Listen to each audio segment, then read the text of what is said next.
These are the sneaker releases that you need to know about in October 2024. This is Sit or Sell. Starting off on October 1st, we've got the Adidas Adizero Aruku. This brand new silhouette from Adidas is not a running sneaker, it's purely inspired by running sneakers. It features an insanely thick swirl foam midsole, which I've never seen or heard of before, and also TPU overlays on the upper. Now I'll be real with you, I'm not really that excited about this sneaker. This is not something I'm planning to buy. Now I am kind of interested to try out swirl foam, so maybe I'll try a pair on in the Adidas store if I have a chance to see what it feels like underfoot, but I'm kind of good on this one. Now apparently it is releasing in two different colorways. You've got a red, white, and black and a green, white, and gold colorway, or at least I think that's what it is.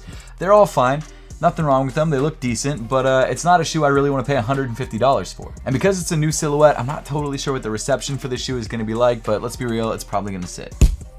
Of course, if you want to grab any of the sneakers mentioned in today's video or just some fire sneakers in general, make sure to check them all out through the YouTube shopping tab right there on your screen. Also dropping on the first is the PSG Air Jordan 1 Low. Every year, Jordan Brand releases a new PSG themed sneaker in partnership with the football club. This year, it looks like they're doing an Air Jordan 1 Low. They've done Air Jordan 3s in the past and Air Jordan 4s, but this year they're going for that low top look, and the sneaker itself is not bad. It comes in primarily an off-white colored leather accented by black leather overlays, and then you've got this really interesting sort of padded fabric toe area that fades from a pink to a white. Now to be completely honest with you, I'm not totally blown away by this sneaker. It's fine, there's nothing wrong with it, and not to ruin the rest of the video, but October is a slower month. I mean, there is good stuff in there, otherwise this video would be pointless, but they're few and far between. Stay tuned though, because the really hype stuff is towards the middle and the end of the month. So the PSG Air Jordan 1 Low comes in at a retail price of $150, and while I think it will be more popular than some other Air Jordan 1 Lows that have released recently, and possibly more limited, I still don't think the sneaker is going to sell out, so I'm going to give this shoe a sit.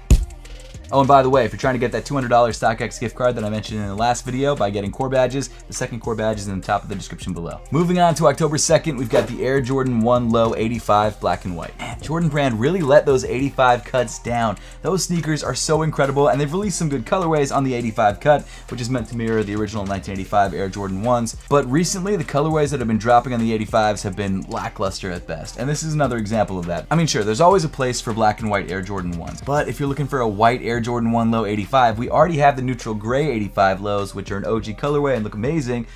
I just don't understand why they're dropping this colorway as well. Give us something crazy. Air Jordan 1 hype is officially dead. If you want to drop something wild, now is the time to do it because it could reinvigorate the Air Jordan 1. But hey, it's still a good sneaker. The white and black looks good. The 85 cut is awesome, and realistically, this is probably going to show up at the outlets pretty fast. So I wouldn't spend the $160 on it. You can if you want to, but I'd let this one go, and I think most people will as well. So for that reason, I'm giving this shoe a sit.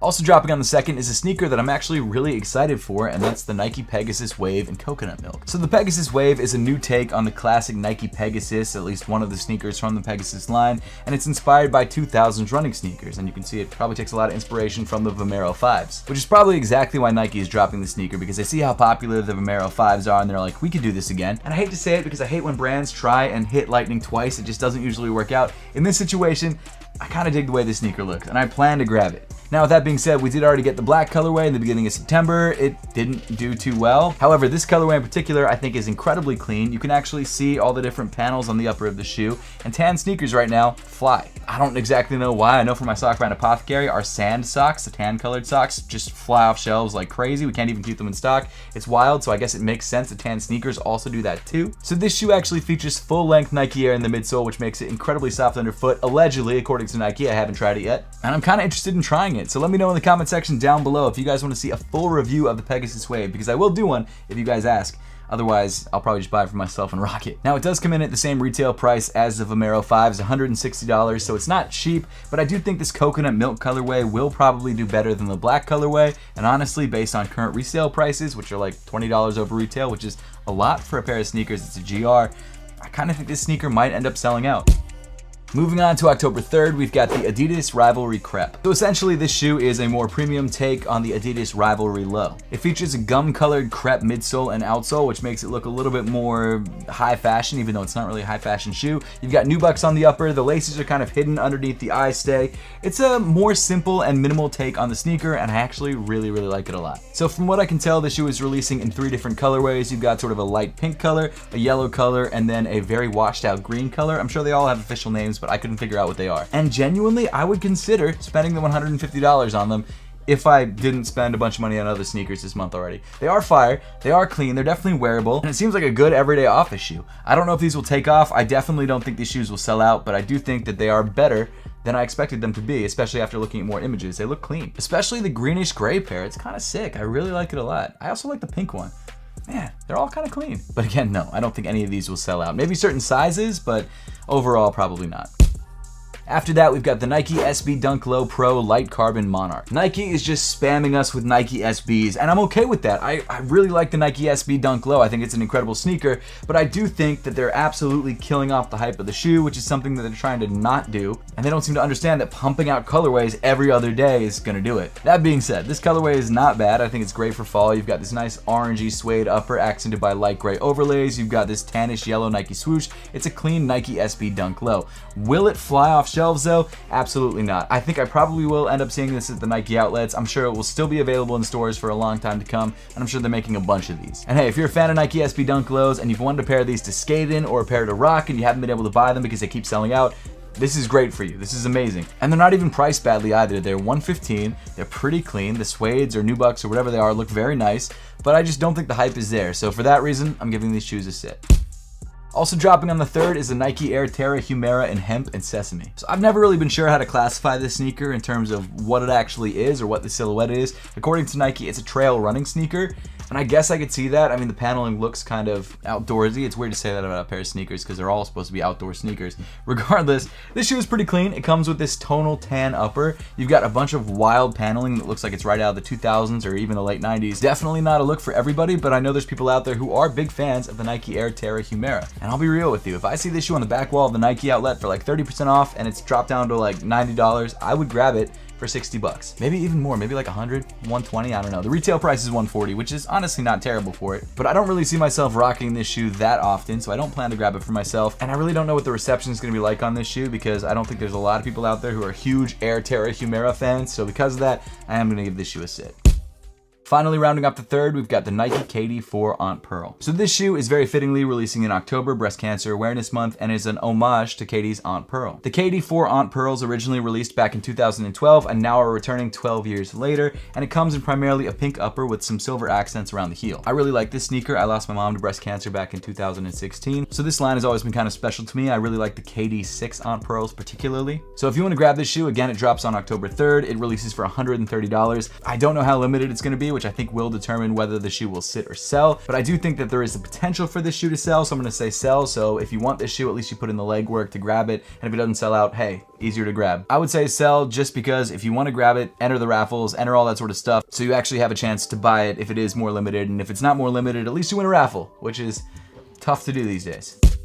Actually, speaking of Breast Cancer Awareness Month, my sock brand Apothecary has teamed up with Keep a Breast Foundation to release 3 limited edition I Love Boobies socks. Like I said, breast cancer has personally affected my life, so this partnership is really special to me and really important to me. And what's cool about this partnership is that for every sock that we sell, we're giving $5 to the Keep a Breast Foundation. So we've got 3 different colorways of the I Love Boobies socks, pink, black, and white, and for each sock that you buy, $5 goes directly to Keep a Breast. These socks release officially on Friday, October 4th, and they're all priced at $15, and you can grab them all on apothecary.com, which will be linked in the description below. Also dropping on October 4th is the Nike Air Force 3 Nigo Blue Void Tour Yellow. This shoe is a collaboration between Nike and legendary Japanese designer Nigo, who actually started Bape, which is funny that Nike's actually collaborating with him because the Bapestas were kind of an issue with Nike. That said, Nigo is truly a legendary designer. He is currently part of Human Made as well as Kenzo, so he's still making an impact in the streetwear world and obviously getting a Nike collaboration. This is actually the first time in a while that I think the Nike Air Force 3 is released, and Nigo is putting his very colorful blue void and tour yellow spin on it. The materials that make up the shoe are a mix of textiles, patent leathers, and synthetic leathers, and obviously it's a very colorful looking sneaker with the base color being white. And I think for a lot of older sneakerheads who were around when Nigo and Bape were like huge,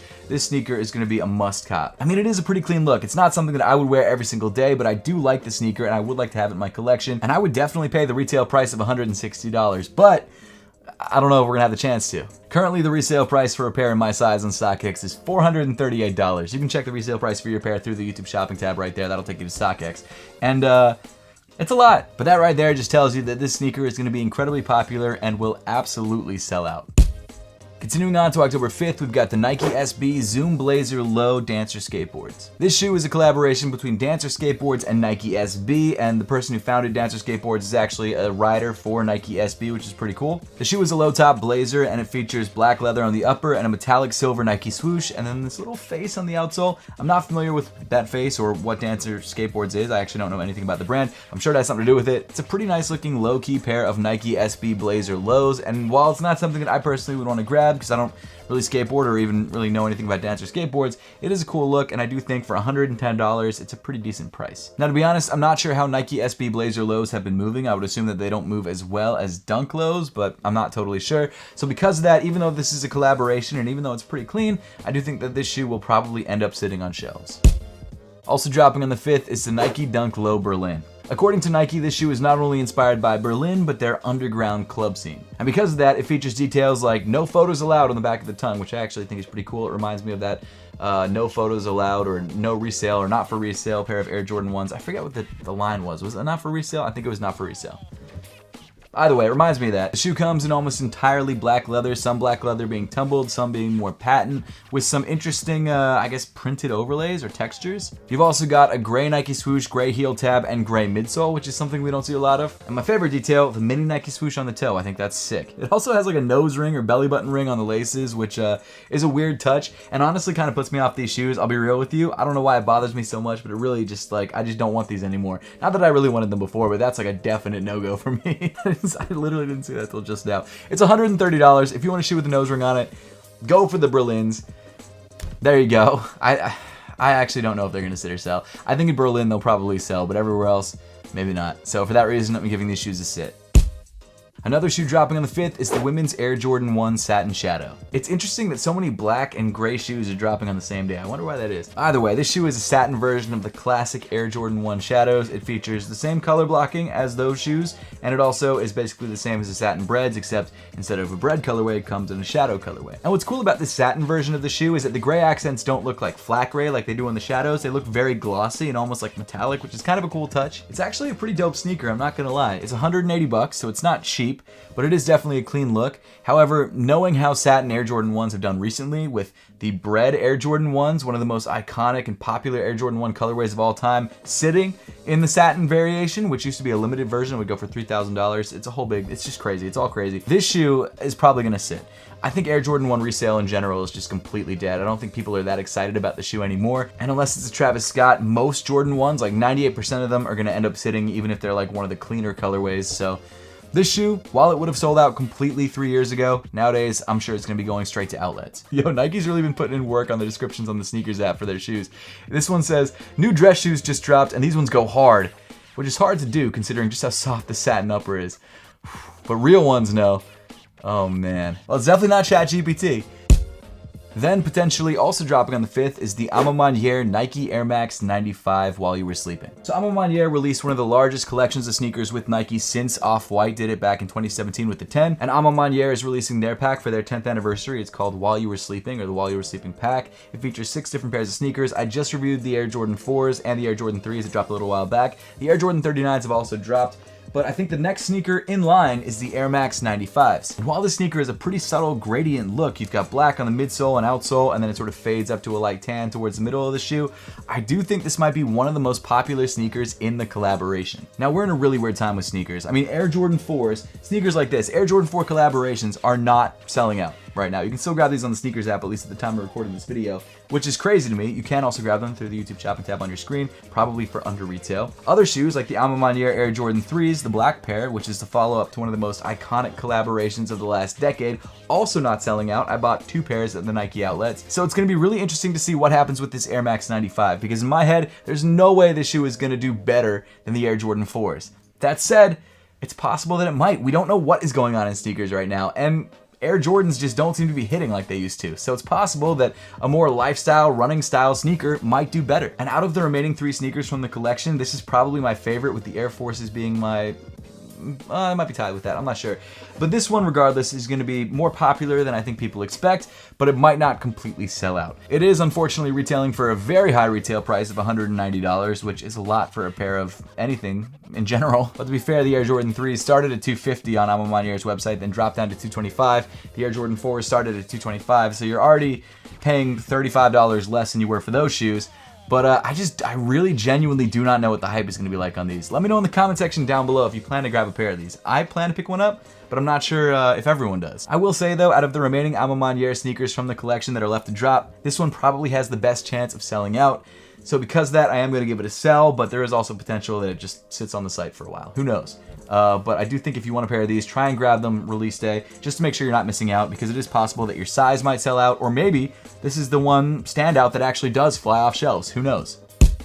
Finally, rounding off the fifth, we've got the Jason Tatum Concepts Welcome to the Garden pack. So this shoe is a collaboration between Boston-based boutique Concepts and Jason Tatum. It features 2 different sneakers releasing in honor of that stupid Celtics championship.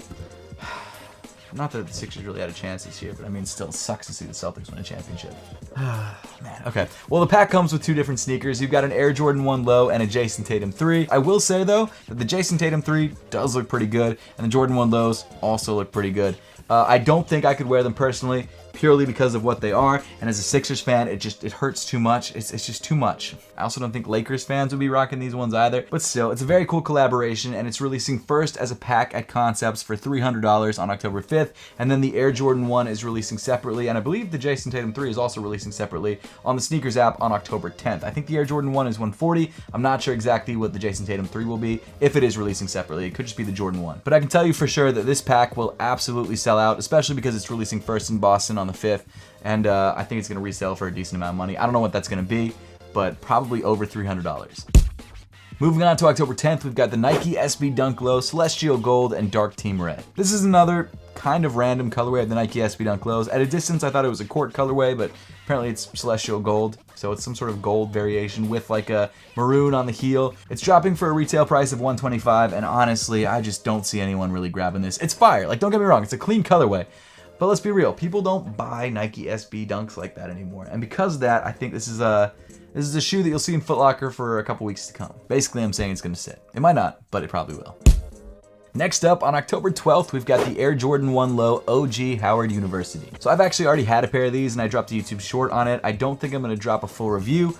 I may, but probably not. It's a pretty self-explanatory shoe. Essentially what it is it's a colorway based on Howard University. It's not exactly the PE colorway, but it's close. It comes in almost a black toe Air Jordan 1 Low makeup, except instead of black, you've got a dark navy blue. It also features this really nice mini red Nike swoosh on the toe. However, even though the shoe comes in Howard University colors and is similar to the PE, it's not technically a Howard University collaboration. It also doesn't feature any Howard University branding anywhere on the shoe, but it is very, very clean. And for a non-OG colorway of the Air Jordan 1 Lows, it's kind of a must cop for a lot of people. Genuinely, I think it's a very, very clean look. Now, will it sell out? I mean, it's only $140, so it's possible, but Air Jordan 1 Lows just aren't really moving like that. If any recent release Air Jordan 1 Low had a chance of selling out that wasn't the Travis, it would have been the Mochas, and they're still available. So because of that, even though this shoe is incredibly clean and incredibly wearable, I just don't think it's gonna sell. So for that reason, I'm giving it a sit. Seriously though, it's worth checking out. If you wanna grab it, YouTube shopping tab right there. Moving on to October 16th, we've got the Awake NY Jordan Airship PE in Game Royal. So we've already had the red version of this shoe, which released earlier in the year. The accent color on that shoe is red instead of blue on this shoe. I think they're both sort of faux snakeskin is what the accent is supposed to be. You've got a white leather upper with the Awake NY sort of placed as perforations on the side of the shoe. It's actually kind of a nice touch. And then of course you've got an aged midsole. Genuinely, the sneaker is kind of hot. I like the way that it looks. I also really like the original Awake NY, or at least not the original, the red version of this shoe. Both of them were fire, and both of them retailed for $150. However, as we saw with the red colorway, which I thought would have been the more popular colorway, that shoe didn't really fly off shelves, and I just don't see that happening with this newer blue colorway. So obviously I'm gonna give this shoe a sit. That said, it is still clean. If you want to grab it, no shame. The shoe is awesome, and I think being able to grab it for retail is a good thing.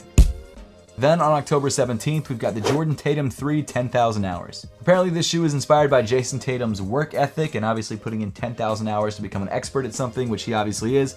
He just won a championship. We've already covered this. The shoe itself is pretty clean though. It comes in tonal greens and these really nice sort of goldish tan accents. It's actually kind of a fire sneaker. I hate how much I like the Tatum 3s. they're pretty clean. I gotta give him credit. I don't think he's a bad dude. I think he's a great basketball player. Seems like a good dude, but he plays for the wrong team. Not to get like deep into basketball, but like the Sixers had a chance to draft him, and instead we went for Markelle Fultz. I mean, yes, the Celtics traded us the draft pick because they knew we weren't going to take Jason Tatum at number 1, so we switched from the 3 to the 1. That said, we still could have pulled a dirty move and taken Jason Tatum, but we didn't. And instead we took someone who couldn't play basketball. Not his fault though. There was some nerve damage. I don't know what was going on, but at least it wasn't a Ben Simmons situation. We're 1 for 3 on those recent high draft picks. They're not all panning out. Enough basketball. This shoe's pretty clean. I'm not going to grab it, obviously. It does retail for $125, which is not bad, but I don't think it's going to sell out, so I'm going to give this shoe a sit. Then moving on to October 18th, we've got the Air Jordan 1 Black Toe Reimagined. Psych! We don't anymore. This shoe was supposed to release on October 18th, which is a Friday, and the reason it was supposed to release on that date is because it's the 40th anniversary of when the NBA banned the bread colorway, which I thought was pretty cool. However, it seems like Nike's new CEO does not want us to have cool things all the time. So because of that, he's moved the black toe ones to 2025. The shoe wasn't going to be incredibly hyped. I mean, it's an Air Jordan 1, even though it's an OG colorway with a really cool accent, which can only be found on this shoe in like some incredibly limited samples. But it was only really reselling for like $250 to $300 like a month before it dropped. So I understand that there wasn't a lot of hype behind it. That said, it was still a shoe that I was really looking forward to, at least doubling up on, getting my wife a pair. But I do at least have a pair. And I've dropped a review if you guys want to check that out. Link at the top of the screen. Unfortunately, though, this shoe is not dropping anymore. At least not this year. But hey, you can grab a pair for resale through the YouTube shopping tab if you want. But honestly, just probably wait. It's probably not worth it. Maybe it is. I don't know. If you want a pair, grab it, but I would wait. Even though the Jordan 1 isn't really flying off shelves, and even though this colorway wasn't really reselling for anything, I still would have given this shoe a sell because an OG colorway Air Jordan 1 tends to sell, at least when it's in leather, and I think this one probably would have been relatively difficult to get, especially with the special packaging. But unfortunately, we'll have to wait until next year. So if you want it, you're gonna have to pay resale right now, which is a huge bummer. Fire shoe regardless though, and I honestly don't know what it's gonna do next year. Maybe the sneaker market will pick up and it'll definitely sell, maybe it won't, and it'll be easy to walk into a store and grab, but I would have said sell, but I guess it doesn't matter. Then dropping on October 26th, we've got the women's Air Jordan 4 Orchid. This shoe is a pink suede Air Jordan 4. I've heard people compare it to the UNC 4s, except instead of blue, you got pink, which seems like exactly what it is. It is only releasing in women's sizing. It's possible that it's extended women's sizing, but I'm not totally sure. The retail price is $215, which is pretty standard. But I'll be real, it's not a bad looking shoe. The pink that they chose is not my favorite shade of pink. I would have preferred maybe a more toned down, like dusty rose style pink. Actually like the Alma Landiers. Maybe a little bit pinkier than this, I'm not totally sure. But they could have gone more this direction, I would have been more on board. This one though is not bad. I do think there's people out there who will definitely grab this shoe. It is still an Air Jordan 4, still probably the most popular Jordan silhouette at the moment. However, I just don't think there's a lot of hype behind this shoe, so in my opinion, this shoe is gonna end up sitting. Then moving on to October 30th, we've got the Nike Book 1 Halloween. Obviously, from the name and also the way that it looks, you can assume that this shoe is a Halloween-themed sneaker. It features white stitching details on a black upper around the Nike swoosh. They've also changed the font on the chapter 1 on the heel of the shoe to make it look more spooky. It also looks like it has a black midsole on the medial side of the shoe. It's not a bad look, I'm not gonna lie, but my biggest problem with this shoe and really every Halloween Nike sneaker that they drop is why do they drop them the day before Halloween, or as you'll see later on in the video, on Halloween? Don't you want to wear Halloween sneakers on Halloween? I just really don't get it. I really don't understand why Nike keeps doing this. It's so frustrating. And this shoe is fine. Like, it's not like incredibly fire, but it's definitely a clean look. And I think if you're looking for a Halloween basketball sneaker, not a bad way to go. The retail price of this guy is $140. And again, it releases on October 30th. So if you want it for Halloween, you're probably gonna have to order super express shipping. Although, to be fair, this shoe is releasing a day before Halloween, and the next shoe is releasing on Halloween, which is the shoe that most people probably want. So I'm not sure exactly what's going on here. It's fine, it's a pretty decent Halloween themed sneaker, but it's not really for me, and I haven't seen D-Book 1s really selling out since the first colorway, so because of that, I'm giving these guys a sit. Then moving on to October 31st, we've got the Nike Alpha Fly 3 Eliud Kipchoge. So Eliud is finally getting his own signature sneaker, or I guess signature colorway of a pair of Alpha Fly 3s. If you're not familiar with this silhouette, I'm not surprised. It's a $285 pair of sneakers that is specifically designed for race day. If you don't run marathons, it's probably not something you want to grab, especially not for almost $300. Seriously, the tech in this shoe is ridiculous. You've got carbon fiber plates, you've got zoom units, you've got Nike Zoom X, you've got just an insanely lightweight upper. It's like all of the latest latest Nike running tech in one shoe. That's why it's so expensive. And I think it's only rated for like a couple hundred miles, so you can't really run in it too much. It's purely for race day. But what's crazy about this sneaker is no matter what colorway drops in this shoe, it basically always sells out. And that's been the case for the last two versions of the shoe, the 2s and the 1s. People just love this sneaker. It always flies off shelves. And even though I think this is great that Elliott has his own colorway, I don't think it matters what color the sneaker is. I think it's gonna fly regardless. So because of that, I am gonna give this shoe a sell. However, this is a pretty clean look of the shoe. You've got this light green upper, you've got orange on the outsole, and then this black Nike swoosh that wraps all the way around the top of the toe. It's clean. It also features his signature written on the side of the midsole, which is pretty nice. And while the sneaker looks great, in my opinion, one of the best colorways of this shoe that they've dropped, doesn't matter what the sneaker looks like, it's gonna fly off shelves. Also dropping on the 31st is the Nike Kobe 5 Protro X-Ray. So I'm pretty sure this is the first Nike Kobe 5 Protro. I could be wrong about that, but I think this is the first one. And this is a shoe that I was talking about when I said, why are they dropping the best Halloween sneaker on Halloween itself? You can't wear it on Halloween. Kind of a weird move by Nike, but I guess the way they're justifying it is because of that famous Kobe 5 rings skeletal t-shirt or X-Ray t-shirt that dropped back in like the early 2010s. So it's based off of that. It's a foot instead of a hand, obviously, and you don't have any rings on it because it's a foot.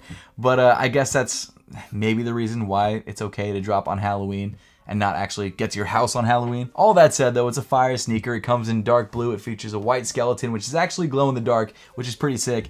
A light blue Nike swoosh and a light blue outsole, and it's probably one of my favorite Halloween sneakers to ever drop. I mean, the Mummy Dunks were cool for sure, and there's some other Halloween sneakers that I think are great, but this one in particular, it's really clean. I like the blue. I like the fact that it's a Kobe 5. I like the fact that it glows in the dark. I'm not gonna lie, I'm kind of a child in that regard, but it's clean. I really like it a lot. Now, obviously, it's a pair of Kobe's, and it's Protro, which means the retail price is $190. Which is not cheap, and also it's going to be pretty hyped up, especially because it's such a special limited edition version of the shoe.